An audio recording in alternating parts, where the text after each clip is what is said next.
వ్యక్తిని ఇంత పెద్దగా అభిమానించే ఒక పరిస్థితిని మీరే ఒక్కసారి, అంటే ఇక్కడ దాదాపు 50 నుంచి 60 ఏళ్ళు ఉన్న వాళ్ళు కూడా ఉన్నారు.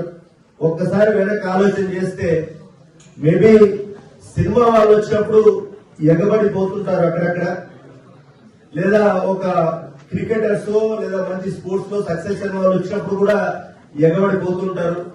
బట్ ఏది ఏమైనా ఎవరి దగ్గరికైనా 1 లేదా 2 సార్లు వెళ్తే మళ్ళీ 3వ ఇంకా ఎలబుద్ధి కూడా కాదు.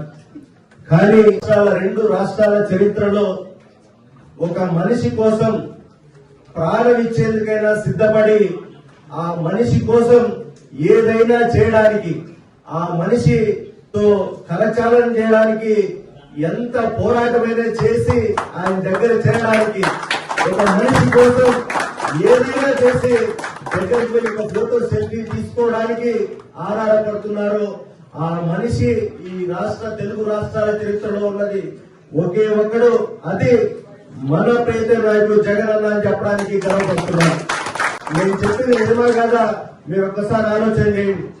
ఇది కేవలం అదేదో వైఎస్ఆర్ కొడుకనో లేదా ఏదో మాస్ లీడర్ అనో అనే దానికంటే కూడా గత 2010 నుంచి అంటే దాదాపు గత 15 సంవత్సరాల్లో మరి ఆయన వ్యక్తిత్వం రాజకీయాలకు అతీతంగా మరి ఈ రోజు ఎవ్వరూ కూడా చేయని పనులు కావచ్చు, ఆలోచనలు కావచ్చు, ఒక వ్యక్తిత్వం కావచ్చు, ఒక రోల్ మోడల్ గా ఉన్నాడు. కాబట్టే ఈ రోజు మనందరం ఎస్పెషల్లీ తెలుగు రాష్ట్రాలకు సంబంధించిన యువత అందరూ కూడా ఆయన కోసం ఈ రకంగా పరితపించడం మనం చూస్తున్నాం.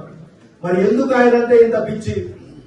ఇందాకని చెప్పాను, అంటే రాజకీయాల్లో మంచితనం అంటే ఆనెస్టీ కావచ్చు, ఒక కమిట్మెంట్ కావచ్చు, empathy for a common man కావచ్చు, ఇవన్నీ కూడా చాలా రేర్ గా వినపడే పదాలు.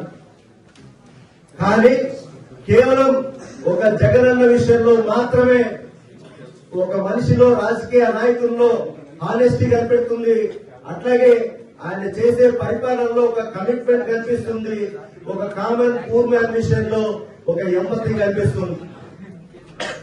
చాలా మంది బయట అంటే ఎల్లో మీడియా కావచ్చు, మిగతా వాళ్ళ సంబంధించిన నాయకులు కావచ్చు, రకరకాలుగా ప్రచారాలు చేస్తుంటారు. అంటే జగన్ అట్లా అంట, ఇట్లా అంట, ఎవరిని కలవడంట, ఎవరి మాట వినడంట, రకరకాలుగా చేస్తుంటారు. మరి ఇన్ని చెప్పినా మనం ఎందుకు ఇంత పిచ్చిగా ఆయన ప్రేమిస్తున్నాం? ఒక్కసారి ఆలోచన చేసుకుంటే జగన్ అన్నని కలిసిన వాళ్లకు మాత్రమే జగన్ అన్న ఏంటనేది తెలుస్తుంది.